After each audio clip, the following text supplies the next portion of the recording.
since we met, a soul to souls two can get.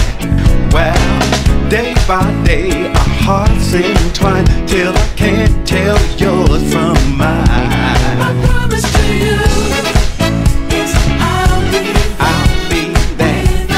Love is trying to... Hacía mucho tiempo que yo estaba en unas escuelas en que ya era muchos años. Yo trabajaba hacía muchos años en esas escuelas eran varias, y resulta que un día una de las escuelas, el director me dice que se traslada a otro barrio, a otro lugar, que tenía la posibilidad de aceptar quedarme en la escuela o me podía ir. Si me iba, me daban lo que se llama en la docencia la disponibilidad. Es decir, que me daban 2 años para que yo pudiera encontrar una escuela con la misma cantidad de horas y ubicarme. Sucedió que en una escuela, en una maravillosa escuela en la cual sigo estando ahora, yo no quería empezar en una escuela nueva. Yo ya venía trabajando en la escuela, ya era docente, ya estaba cómoda. Pero bueno, presento la disponibilidad en una escuela que hacían falta, se jubilaba una profesora de filosofía, estoy hablando del IPEN 270, General Manuel Belgrano, ex liceo de señoritas, y esa disponibilidad, a punto de caer ya, porque ya había pasado casi 1 año y pico, se activa y me dan 3 horas de filosofía por esa disponibilidad en este maravilloso colegio. Entro el primer día, doy clase, me pareció una escuela maravillosa, los alumnos que tenía eran extraordinarios, con una cabeza que vaya Dios, cómo la habrán encontrado si no era por la lectura, por la vida misma. Al terminar las 3 horas seguidas de los viernes, entro a la sala de profesores y había una profesora sin hablar mucho, ¿no? Pero uno ya percibía una personalidad, un compromiso, una docente de aquellas que uno ha tenido y que hoy tiene la fortuna, de ser colega, que es realmente importante, ¿no? Ser colegas de estos docentes que son, con una personalidad extraordinaria, formadoras permanentes, que no son docentes, son formadoras permanentes, son militantes de lo que el alma y de lo que la mente y de lo que la justicia así corresponde, y son militantes no solo en la escuela, sino en todos lados. Una maravillosa amiga, y estaba allí, en la sala de profesores, haciendo tiempo tenía una hora sándwich, venía de su ejercicio de natación en aquel momento, y la vicedirectora termina conmigo de hacer unas preguntas. Buenas noches, profesor, le dije tímidamente. Claro, yo era una recién llegada. Era como si fuera una profesora jovencita, ya era vieja ya. Pero era escuela nueva, horas nuevas, compañeros docentes nuevos. Y ella me miró y me dijo, ¿cómo estás? Y me dijo, bienvenida. No me lo había dicho nadie por el momento. Por el apuro de la docencia, porque no hay tiempo, porque, en fin, no sé. Y se paró esta profesora a darme el saludo y me di cuenta de que solo una formadora como ella podía saludarme, porque pudo ver que al menos esta profesora, quien habla, traía algunas cosas interesantes para ofrecer a la casa y a los alumnos. Es un recuerdo imborrable, porque han pasado años y seguimos teniendo el mismo vínculo, el mismo cariño, el mismo respeto. Y estoy agradecida al universo, al mundo, en fin, de que esta persona sea mi amiga y mi colega y que me quiera mucho también, porque no es poco, recibir el gran cariño de personas así. Estoy hablando de María Estela Ábrego, que no solamente es profesora, es licenciada, es formadora en los derechos humanos, tiene un postítulo en educación y derechos humanos, y que tiene un bagaje cultural de formación que es, en pocas personas he visto en el mundo de la docencia, pero no que haya visto por tener, sino que haya visto en dar. Ella estudia y da, reparte. Gracias, María Estela Ábrego, por estar en mi vida, por haberme abierto los brazos aquel día, primer día de clase, y por estar aquí hoy en Filomile. Muchísimas gracias. ¿Cómo estás, muchacha?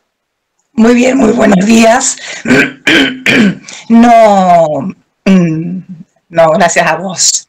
Gracias a vos por permitirme intercambiar contigo. Siempre uno a la solidaridad la considera como algo que hay que dar al más cercano, al hermano, dentro de la familia o dentro de lo que Adela Cortina llama la manada. Sin embargo, la solidaridad no es eso. La solidaridad es cuando uno le abre la puerta, el corazón, el alma, los brazos y le da la bienvenida a aquel que no es de la manada, al extranjero, al de afuera. Sentirse extranjero en el propio país, yo lo sigo sintiendo por varios motivos, un poco por la identidad. Exacto. Otro porque habitualmente las personas que están en el mismo lugar donde uno está te hacen sentir extranjero, te hacen sentir que estás fuera de un mundo o de un marco conceptual social que no correspondes, ¿no? No corresponde éticamente, no corresponde éticamente, es decir, uno en la vida desde muy pequeño debe enseñarle a sus hijos primero en la familia, luego en la socialización en las distintas instituciones en donde nos toca cursar jardines, primaria, secundaria, universidad. Una pregunta fundamental: ¿cómo soy yo? ¿Cómo soy yo? ¿Soy yo y el mundo o soy yo en el mundo? Esa pregunta es una pregunta que cada individuo, cada ser humano debe hacérselo, porque a partir de esa pregunta van a ser todas mis comportamientos y mis actuaciones en la sociedad y en la comunidad. Y la otra pregunta es fundamental, es ¿qué hago? Esto lo aprendí de una gran amiga de Anfunes, es ¿qué hago yo por la sociedad en la que vivo? Entonces, por eso, retomando lo que vos presentabas, el dar es esto. No es dar económicamente, sino culturalmente. Todos acumulamos un cierto capital cultural, todo ser humano, de distinta índole. Pero el dar es una de las obligaciones, porque vos no te podés ir de este mundo con todo eso que has acumulado sin compartirlo, repartirlo, donarlo, porque ese es, digamos, el sentido de la vida, porque el sentido de la vida es cuando la otra persona recibe esa frase, esa ayuda, ese dar, es feliz, y el sentido de la vida es la felicidad. Aristóteles le preocupaba, no sé si mucho, pero le preocupaba esto de la felicidad en el hombre. Vamos a hablar de hombre en el sentido general, o sea, tocamos hombre varón, hombre mujer, etc. Entonces, hombre englobaría todo, o persona, diré mejor. le preocupaba mucho esto de la felicidad de la persona. ¿Qué es ser feliz? Vos hablaste recién de algo y acabo de anotarlo. Yo estoy aprendiendo con vos otra vez, siempre aprendo con vos. Y voy anotando, apuntando. Somos un capital cultural. Qué hermoso. Sí. Somos un capital cultural que lo tenemos que dar. Estamos obligados a darlo. Exactamente. Y no nos podemos llevar a donde vayamos luego de la muerte este capital cultural, porque nos servirá o no nos servirá, pero todo lo que está en esta dimensión tiene que quedar acá para ir a la otra dimensión, nuevos, vacíos, para poder llenar, supongo. Exactamente, y no es precisamente lo que dicen los manuales de escuela, porque por ahí, por ejemplo, te encontrás en un examen, ¿no? Con un tribunal. Hablo con ejemplos porque esto es más fácil para que llegue a la gente y a mí me gusta hablar bien bajito, bien abajo, porque es la forma en que llegue a todos el mensaje, ¿no? Y no hacerlo con palabras rebuscadas que me lleven a un plano elitista que no quiero, que sí lo sé hacer, pero no es la intención, no quiero estar en ese lugar. Pero, por ejemplo, cuando un niño nace, empieza a investigar. El niño camina o se arrastra y va hacia un lugar en forma sin saber a dónde va, y va a descubrir algo.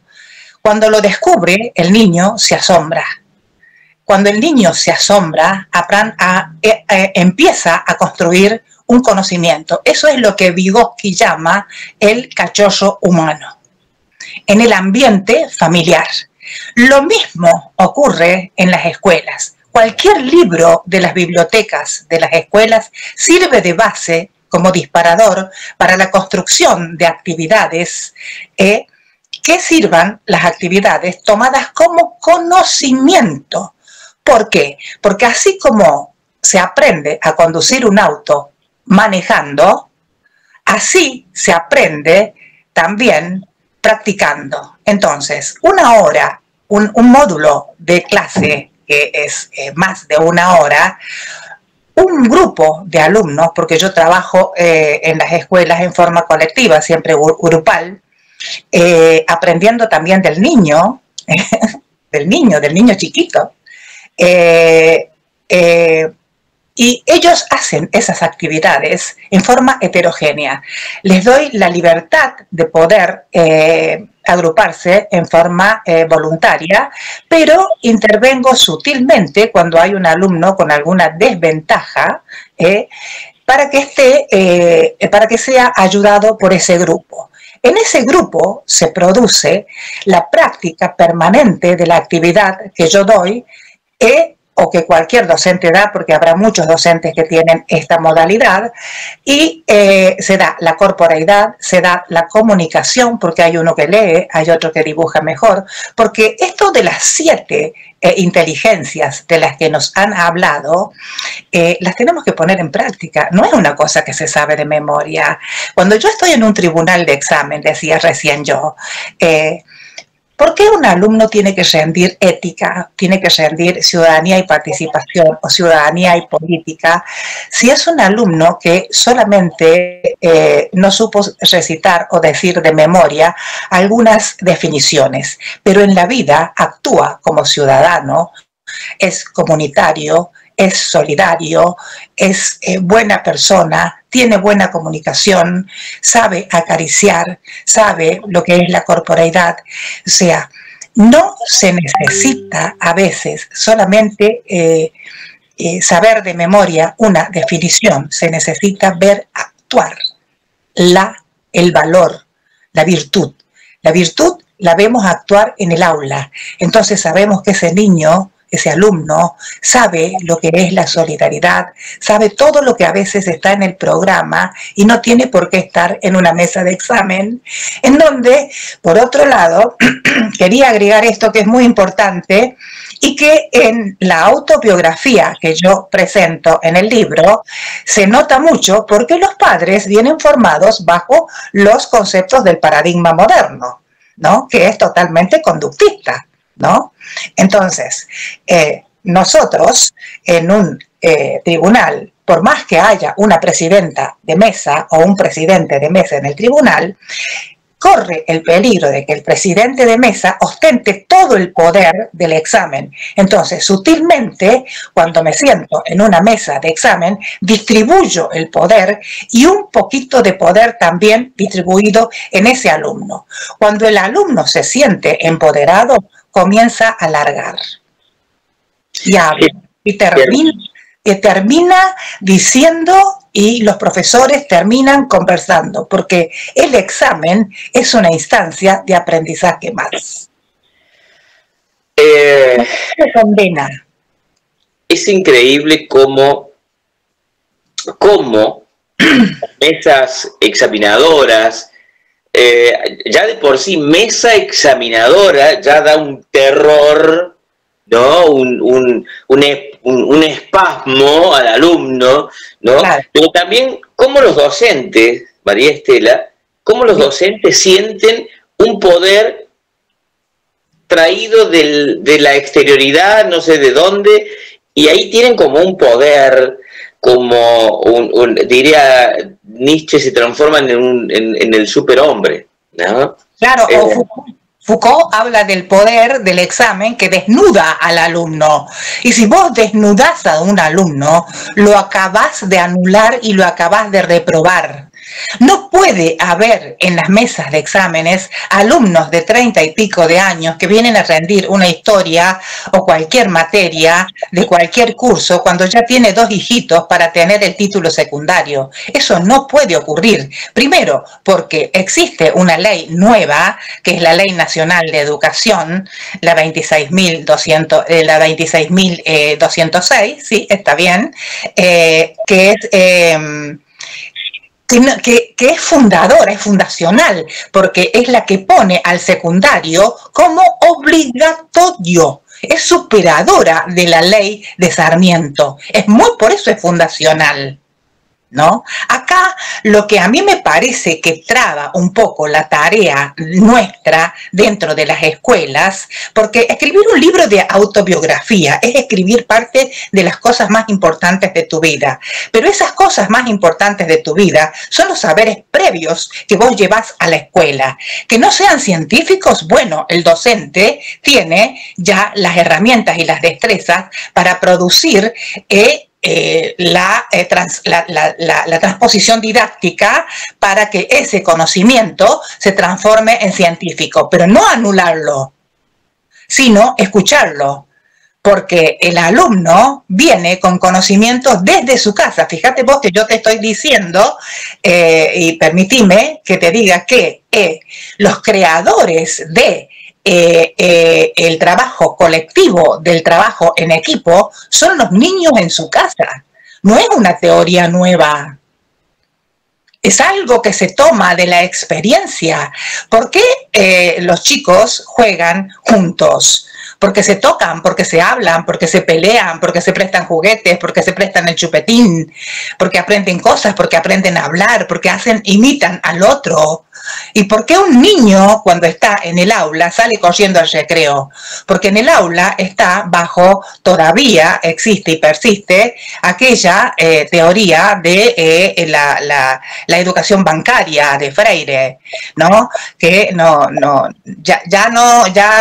ya el alumno cuando sale al recreo, toca el timbre, sale corriendo. ¿Por qué? Porque afuera, en el patio, se juntan, se tocan la corporalidad, se hablan, el lenguaje es transmisor de amor, de comunicación, se tiene que dar la comunicación, mientras en el aula, a veces, sentados, uno mirando la nuca del otro, no se da la comunicación. Por eso es importante las ruedas que se forman en las aulas, en los trabajos en equipo, Muchas veces me preguntaron, ¿cómo haces para no mandar a alumnos a rendir? Y porque todos trabajan juntos, y porque todos hacen una sola producción, y esa producción es valorada como un todo. Entonces no puedo mandar a rendir a alumnos que aprendieron. No puedo. María Estela, bueno, qué rica charla que que yo estoy disfrutando mucho, ¿no? Estamos teniendo una hermosa charla, pero estoy disfrutando mucho. Vuelvo a ser contigo aquella alumna fascinada de su profesora formadora, que hacía muchos años no me pasaba.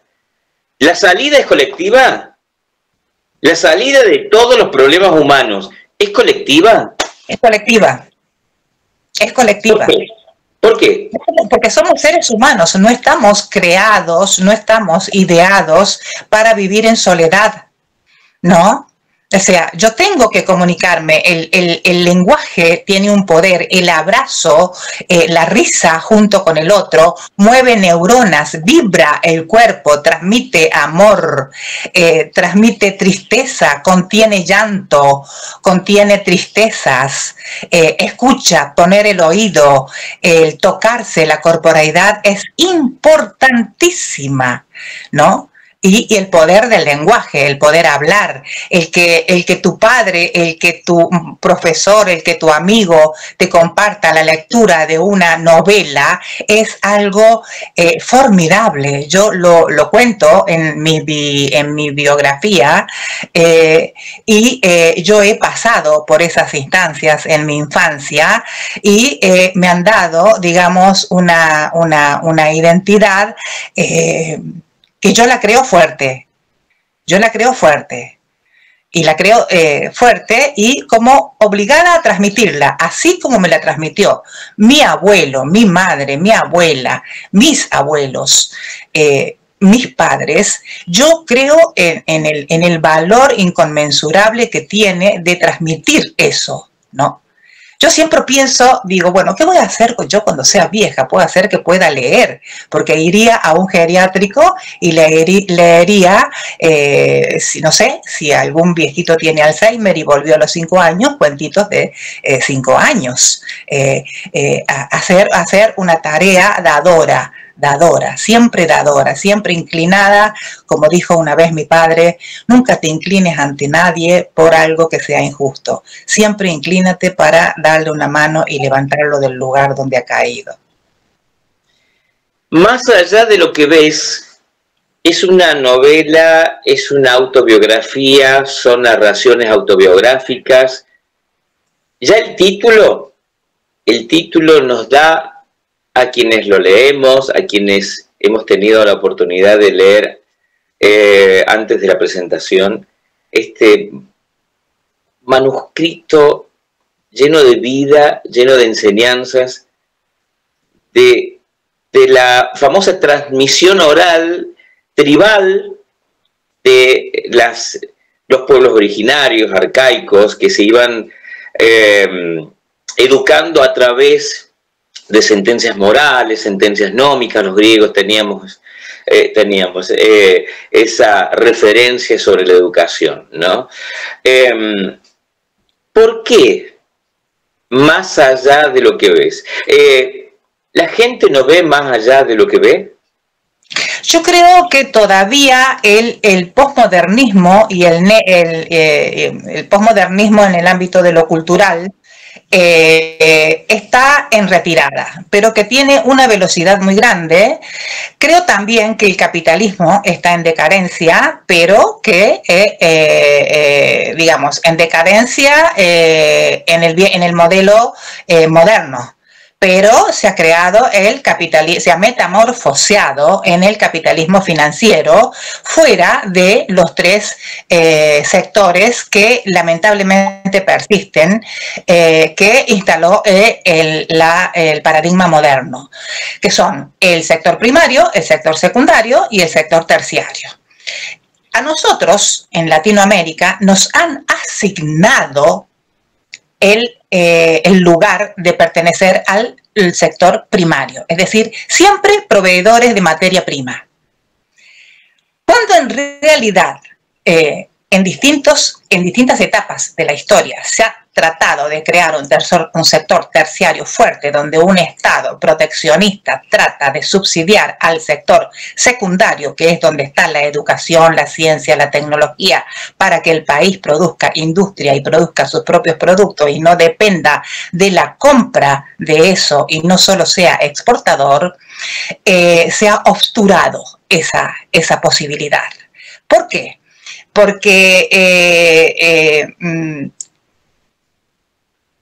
trata de permanecer, de arraigarse y de no moverse de ese lugar, esos tres sectores que en realidad ya debían estar en movimiento. Es Latinoamérica, digamos, el lugar territorial en el mundo donde los estados están tratando de recuperar el poder que tienen, que es el tercer sector. Habiendo un tercer sector fuerte, allí puede haber mejores políticas y solamente hay una herramienta fundamental, que son las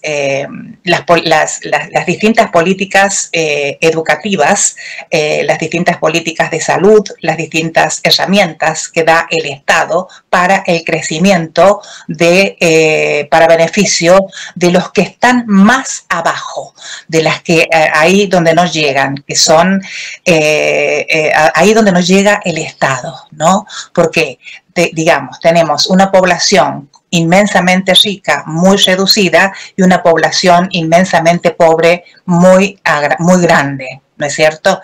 Esas políticas públicas como la AUH, como lo que está mal llamado planes, son políticas públicas. La política pública es la herramienta más importante que tiene un Estado para llegar a esos sectores. Entonces, ahí en el título, más allá de lo que ves, estaba eso, ¿no? Mi padre y mi abuelo fue intendente en el pueblo Michepes, La Rioja, durante poquito tiempo, porque luego llegó el golpe militar. Mi abuelo fue uno de los perseguidos, uno de los escondidos. Y mi padre era de oficio carpintero. Mi padre alcanzó a hacer un secundario de escuela de oficios, era un amante de la ciencia y de la lectura, y veía que en mi pueblo no llegaban las políticas públicas. Era un pueblo olvidado. El interior era como olvidado. El interior del interior era como olvidado. Entonces seguía funcionando aquella constitución, no la del 94, que es formidable, sino aquella constitución donde había una especie de federalismo que era como un enano macrocefálico con una cabeza muy grande, que era Buenos Aires, y el resto del país raquítico. Entonces, apuntar a que ese vuelvo a los tres sectores económicos, no pierdo el hilo, y ese sector terciario donde está el Estado tiene que ser el más fuerte de todos. Tiene que ser el que regule, tiene que ser el que comande a la comunidad como comunidad colectiva, para que llegue a los más necesitados, y tomar esto que ha sido muy mal tomado y que es el mayor rechazo que hay socialmente en este momento, que es la cuestión de la igualdad. No es lo que propone la ley de educación, por lo menos, y todas las leyes emanadas desde el 2004 en adelante, no es ir hacia la igualdad, es partir desde la igualdad. Extraordinario. Estás explicando a la comunidad toda lo que los medios de comunicación están haciendo creer, los portadores de voces que son pagados por las grandes multinacionales, por ciertos sectores, que quieren hacer creer a una sociedad que la educación, que el Estado, que todo lo que tiene que ver el arte mismo, Sí. el respeto de las individualidades, etcétera, etcétera, son caminos estériles. Y vos nos estás haciendo ver de una manera muy práctica y evidente, muy nítida, de cómo son las cosas. La salvación colectiva, el Estado, llegar al Estado que no es asistencialismo, porque la gente habla de planes y de asistencialismo como un regalo y... Y en forma declarativa. Absolutamente, Claro. absolutamente. Y no pensamos en el otro. Esto de que habíamos empezado nuestro diálogo con darnos cuenta del otro, del próximo, del que está al lado. Claro, el título del libro que me preguntabas vos, Más allá de lo que ves, está hecho en una biografía que no está hecha tampoco en forma cronográfica, sino que ha ido tomando como para que el lector se siente, abra el librito o abra el celu o la computadora y abra cualquier título y lea y se encuentre con una historia. Y en esa historia va a encontrar que esa historia merece una interpretación, una reflexión, una crítica y un posicionamiento. Y desde el momento que la lee, la subjetiviza a esa persona. Un lector se subjetiviza con una lectura. Eso es muy importante. ¿Por qué? Porque hay que revertir esta velocidad enorme que ha tomado la globalización y el posmodernismo y el neoliberalismo acompañando con sus políticas. Hay que revertir esto, hay que detener el tiempo. ¿Cómo detenemos el tiempo, como dice Byung-Chul Han? Ajá, lo que Claro, claro, hay que detener el tiempo y el tiempo se detiene a veces con una lecturita corta, donde si vos lograste identificarte, vos con aquella experiencia que a vos personalmente como lector te ocurrió, la vas a transmitir a tus hijos. Y cuando la transmitas a tus hijos, será una lección de trabajo colectivo, porque nosotros pertenecemos, esto está en manos de nosotros los mayores, Claro. los grandes, esto está en manos nuestras, es nuestra responsabilidad. ¿Por qué? Porque yo jugaba a la siesta con mis hermanas a juegos donde se pasaban por el alambre o por el costado los amigos que teníamos de vecinos y jugábamos todos juntos. Todos. Y en ese juego de todos juntos, todos aprendíamos de todos y ninguno nos olvidamos de ninguno. Y recordamos los juegos y recordamos las palabras y recordamos absolutamente todo, que eran lecciones. Cuando jugábamos a la maestra, cuando íbamos a la casa de mi abuelo, teníamos que, porque ahí lo dice, no lo voy a contar, hacíamos picardía, obviamente, cuando íbamos a los abuelos, pero terminábamos jugando a la maestra, así se llamaba antes, ¿no? Usábamos un portafolio, la que oficiaba de maestra usaba el portafolio, el resto estaba sentado, después le tocaba a otra, después le tocaba a otra ser maestra y así. Entonces nosotros no hacíamos otra cosa que repasar la clase del día. Exactamente. Repasábamos la clase del día y nos poníamos al tanto. Entonces, hay que traer de nuevo aquellos juegos ancestrales, digamos, aquellas prácticas ancestrales. En mi cumpleaños de 15, una tía hacía tal cosa, otra tía hacía tal cosa. Era comunitario. Era comunitario. Y eso tiene que volver. Y no el negocio del salón, porque puede ser en el patio de cualquier casa un cumpleaños de 15. Y puede ser con chacareras, y puede ser con rock, y puede ser con lo que le guste a los chicos y a los grandes también. Porque hay que incluir, no excluir. El cumpleaños de 15 no es exclusivo del que cumple 15.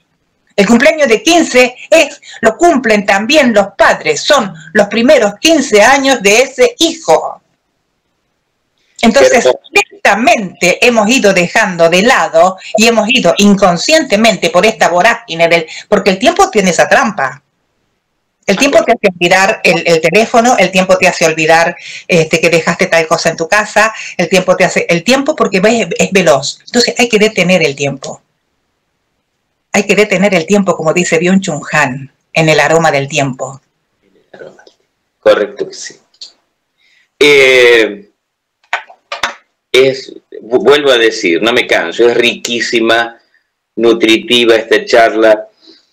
He leído en el libro y me ha llamado mucho la atención, me ha gustado todo, pero saco algunas cosas que creo que es importante, o por lo menos yo lo veo desde mi ángulo de filósofa, qué sé yo, muy importante.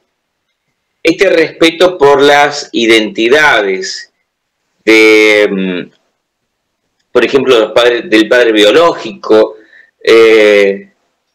de ciertos actores que han sido o que son todavía, más allá de que estén físicamente o no, figuras muy relevantes en nuestra vida. Sí, eso en dos partes. La primera parte es personal, la defiendo, la sostengo, siento orgullo de eso. Por cuestiones de salud, mi madre queda inhabilitada para caminar y me quedo con mis abuelos maternos. O sea que para la psicología, por ejemplo, los que crían son los padres. Eso es muy cerrado. Yo recibía todas las noches la visita de mi padre. Mi madre no podía caminar. Cuando mi madre ya empezó a tener sus otros hijos, yo ya empecé a ir todos los días a jugar a mi casa. Y yo observaba a mi madre la destreza artística que tenía en sus manos. Ella pintaba, ella bordaba máquina, ella hacía cosas que mi abuela no hacía. Y mis abuelos, que me criaban a mí, me enseñaron a respetar. Hasta mi abuelo, antes de morir, me dijo, tenés que ir a casarte a la casa de tus padres. ¿No? Y eso por un lado, ¿no? Y la identidad de mis padres muy marcada, porque yo veía en mi madre y mi madre contestaba muy poquito, muy bajito, pero era lo justo. Y me marcó muchísimo. Siempre la vi escribir sus sentimientos, era una persona muy emotiva, siempre la vi escribir. Y yo me atrevo a decir que soy la única hermana, somos muchos, que tengo eso de escribir todo. Yo leo un libro y le saco apuntes. Le saco la parte que a mí me subjetivó. Esa parte se la saco. Eso lo tengo de mi madre, sin haber vivido con ella, ¿eh? Claro. Entonces, esa construcción de identidad tan completa, porque es con los abuelos y los padres, es importantísima, y no entrar en la pelea de que si fue los abuelos, que si eran los padres, no. Es una construcción muy, muy completa que se da en estos tiempos también por la tarea de que todos salen a trabajar. Por eso es tan importante el acortar el tiempo del trabajo, para que exista la instancia aquella del ocio creativo. Y la otra parte que yo quería decir es la cuestión de las identidades. Cuando yo siempre hablo en una parte como docente porque lo llevo dentro de mi alma y es mi perfil. Entonces, cuando vos entras a un aula, lo primero que haces es saludarlos, preguntarles su nombre, de dónde vienen, de qué barrio vienen, y entonces vos tenés un despliegue heterogéneo de identidades territoriales. La cuestión de las identidades territoriales es fundamental para poder saber el docente cómo va a desplegar los contenidos en esa aula, porque cada aula tiene distintas identidades territoriales y todas son valiosas. Entonces, mi primera actividad es hacer un plano de su casa, hacer en qué colectivo vienen, el barrio, cómo se llama su barrio, el plano de la escuela para que conozcan bien la escuela donde están, y después lo comparten en grupos. ah, vos sos de aquel barrio, entonces vos tomás aquel colectivo, ah, vos tomás aquel colectivo. Bueno, entonces empiezan como a comunicarse y a conocerse y todo lo demás. Ese es el primer trabajo en las primeras semanas de clase en mis cursos. Realmente hace un verdadero trabajo colectivo, ¿no? No esto que los docentes han llamado, yo soy bastante equivocada quizás en mi método. Sigo pensando en el método socrático de la pregunta, de la charla, etc. El trabajo grupal no me interesa, no me gusta y, claro, me estás haciendo rever toda este bagaje que uno va teniendo. Así que, bueno, eso es maravilloso. Has hablado de 3 elementos importantes, pero luego voy a regresar sobre estos 3 elementos. Quiero que hablemos de más allá de lo que ves. ¿Dónde lo podemos comprar? ¿Cómo se puede adquirir? ¿Qué logró estas narraciones autobiográficas sacar de ti para expresarlas al mundo, para expresarlas al otro? Bueno, volqué mi vida. Abrí la mochila de mi vida y la escribí. Que no es poco. Entonces, como vos, como ser humano, te encontrás en un punto, ¿y ahora qué? ¿Y ahora qué? Porque me jubilé. Entonces, hay algo muy importante. O sea, lo terminé, lo revisé, lo revisó la editorial, decidieron hacerme un ebook porque el papel es muy caro, por un lado, pero por otro lado el papel contamina.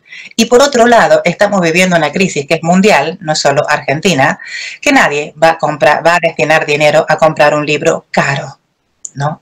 El libro papel es caro. El ebook es un poco más barato. Ponerlo, yo voy a poner un teléfono, simplemente cuando se publique y comunicarse por privado y una cuenta y lo mando por WhatsApp. Cortito y al pie, como dicen. Sí, muy simple, es muy simple y cada uno lo tendrá. Lo que no puede hacer cada uno es que como tiene derecho de autor, no puede venderlo. Claro, eso es lo que no puede hacer cada comprador. Pero como confío, yo soy muy confiada, creo que va a salir bien y que el que le guste este tipo de narraciones lo va a hacer. Hablas de toda tu vida, de niña, de adolescente, de joven, de docente, de educadora, de formadora. Pucha, ese libro está muy interesante, ¿eh? Está muy apetecible, te voy diciendo. Sí, ¿no? Es la parte donde a mí me toca, a lo largo, me tocó la vida así, toparme con situaciones graves de la vida, como la salud de mis abuelos, los que me criaron, y ocuparme y hacerme cargo y hasta elegir un cajón, conocer el trance de la vida a la muerte, porque los tenía en brazos el día que ellos murieron. Me tocó con mi padre también.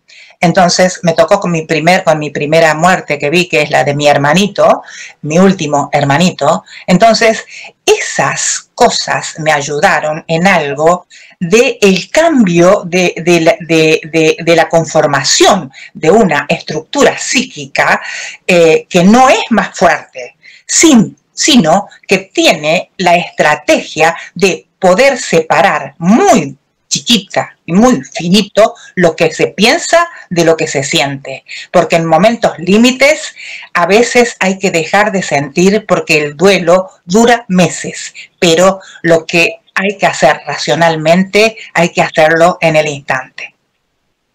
Eso, al mal paso darle prisa. Exactamente. Para el duelo uno se toma su tiempo, pero no no el tiempo social, sino el tiempo, ese aroma del tiempo que decías tú y que citas a nuestro querido Byung-Chul Han, ese aroma del tiempo del recordar, del llorar, del extrañar, de extrañar el cuerpo. Claro. Extrañar el cuerpo del otro. Claro. ¿Qué es sino la muerte? ¿Qué es sino el dolor de la muerte? Extrañar el cuerpo del otro, la pucha. Exacto. Exacto. Exacto. Y después, en ese duelo, va transcurriendo algo como un hilito invisible que a veces aparece y que vos lo tenés que encontrar. Es de esa persona que ya no está físicamente en este mundo, ¿qué tenés vos adentro?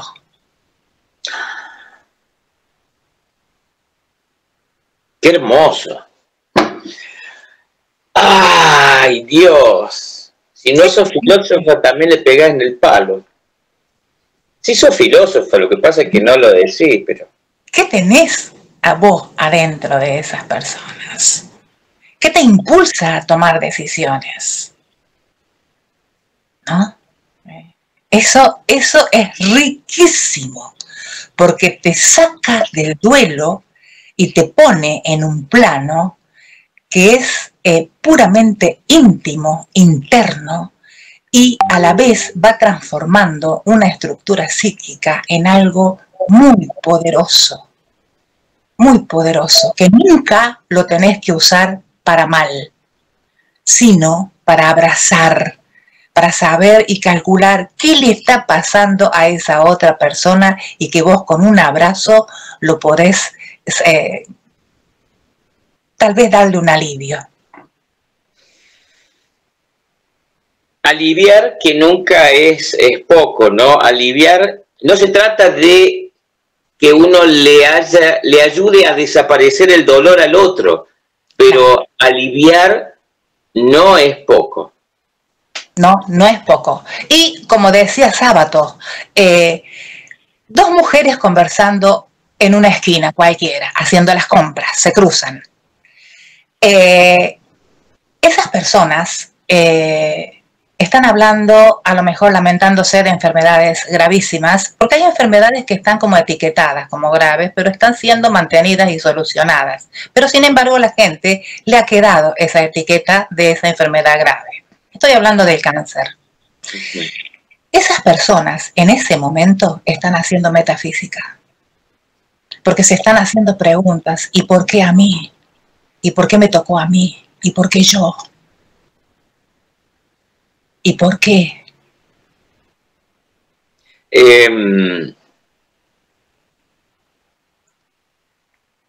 ¿Alguna vez supo decir Camus, nuestro querido filósofo, de la pregunta del por qué es la pregunta más difícil que el ser humano ha creado para sí misma? La pregunta del por qué a mí. Sí. Y en un momento decía, por allí, si nosotros damos vuelta a la respuesta, o damos vuelta a la pregunta de ¿por qué no a mí? Quizás encontremos mayor respuestas y mayor certeza en la respuesta. El ¿por qué no a mí? ¿Por qué no me tiene que pasar? ¿Por qué no me puede no pasar? Sin embargo, sí, la vida tiene un misterio, que es tratar de no tener tantas certezas. El misterio de la vida es, porque si no, voy caminando y desarrollo solamente el pensamiento físico, el pensamiento lógico, y nunca el reflexivo, y nunca el crítico, y nunca la lucha. Los derechos se consiguen con lucha. Si no hay lucha, no hay derechos. Pero si yo tengo certezas, nunca voy a luchar. ¿La certidumbre me inhabilita de movimiento? Yo creo que sí. Siempre hay un grado de incertidumbre en el ser humano. Y eso te habilita como ser humano a la creatividad, a la fortaleza, a la fuerza, a la voluntad, a la valentía, que son valores, que son virtudes, a la prudencia, a la justicia, que son virtudes cardinales.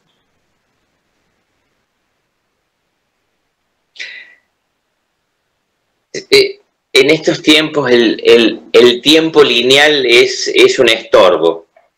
Siempre lo digo, me voy a poner los lentes, me transformo en docente.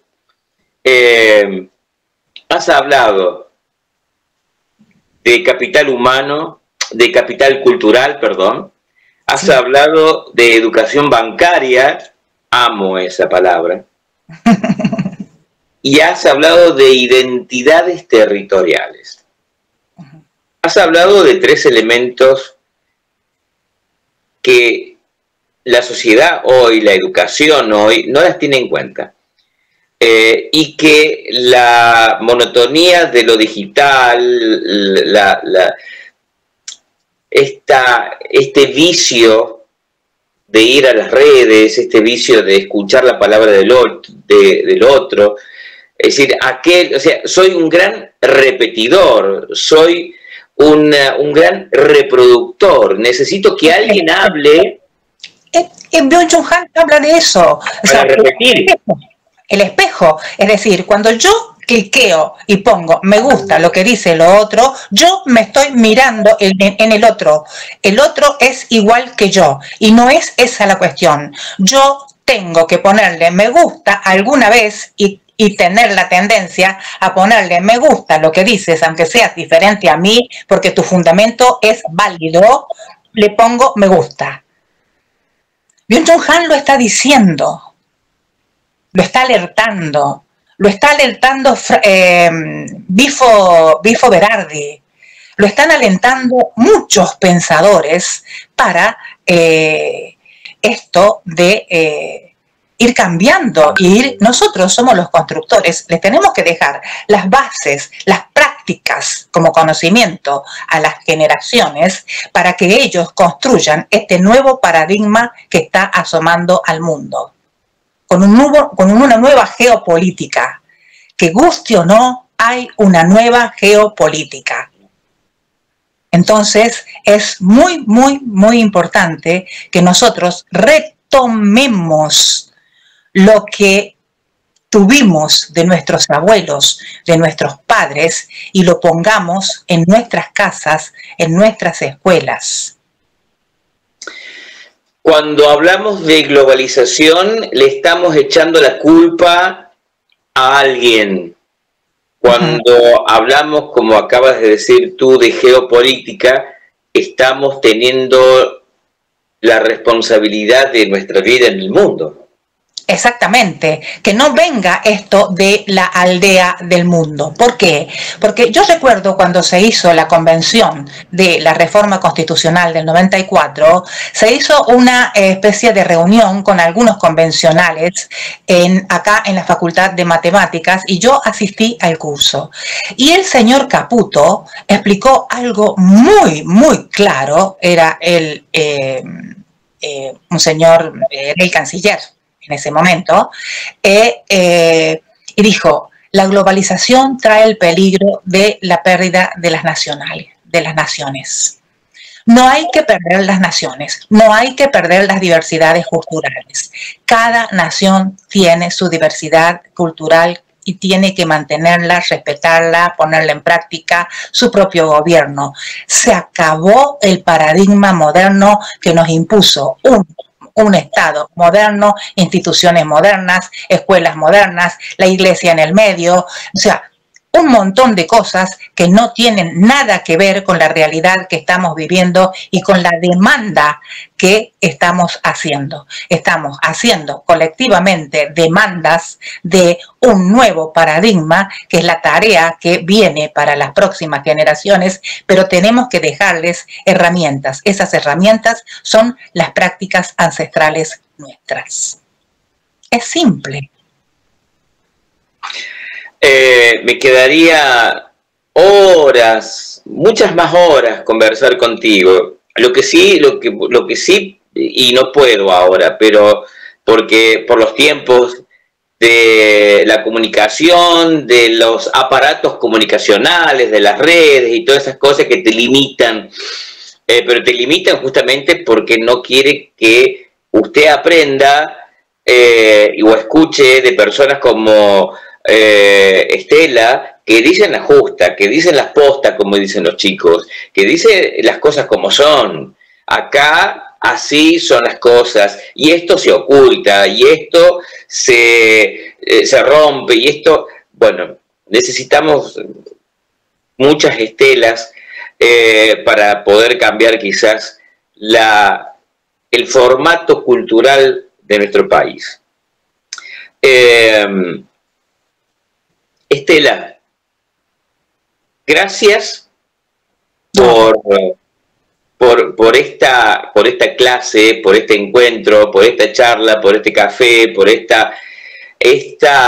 vínculo que me has permitido tener y esta presencia honorable en Filomile. Así que para mí es algo maravilloso y te voy a comprometer para que en otro momento podamos volver a tener otras charlas. Me encantaría que volvamos a encontrarnos a tener estas charlas. Bueno. La gente de Filomile, aquellos que son adictos a Filomile, que bueno, y aquellos que prenden por ahí y aparecen, creo que en esta charla, como en las charlas anteriores, de todas las personas que han pasado y pasan por Filomile, la idea es esto que estás dejando, esto de colocar semillas de conocimiento, semillas de aceptar la diversidad, la identidad del otro, el respeto por el otro, el respeto por las tradiciones, volver a aquello que no es moderno, sino es clásico, sino que es aquello que no se tiene que perder. Exactamente. Exactamente.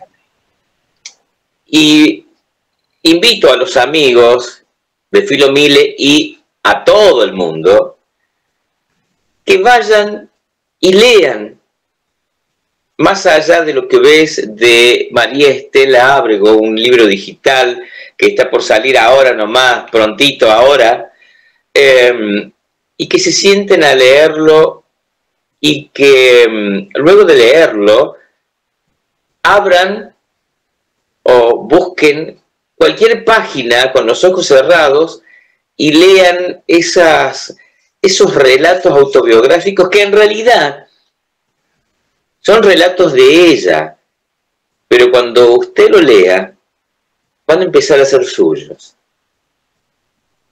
Lo lindo de María Estela Ábrego, que es una mujer que apuesta a lo colectivo, que la salida es colectiva, que apuesta por el abrazo, que apuesta por la identidad, usted la va a hacer suya. Y la va a hacer suya a Estela, también como la he hecho yo, mía, hace años, siendo mi colega, mi amiga. Muchísimas gracias, Estelita querida. Un gusto. Gracias por el espacio. Ha sido un gusto para mí. Muchísimas gracias. Muchísimas gracias. Vamos a estar seguramente haciendo otras entrevistas, te voy a molestar, te voy a, como dicen, joder para otro encuentro más, porque seguramente los amigos van a querer escucharte sobre otras cosas, sobre otros temas, quieren escuchar tu pensamiento, eres muy rica en cada palabra que dices, en cada concepto que formas, en cada expresión que nos das. Así que gracias por estar en Filomile, gracias por confiar en el canal, que no es poco. Y gracias a los televidentes, a los que vayan a escuchar, a ver el videíto. Gracias, Estela. Hasta pronto, muy amable. Hasta pronto. Gracias.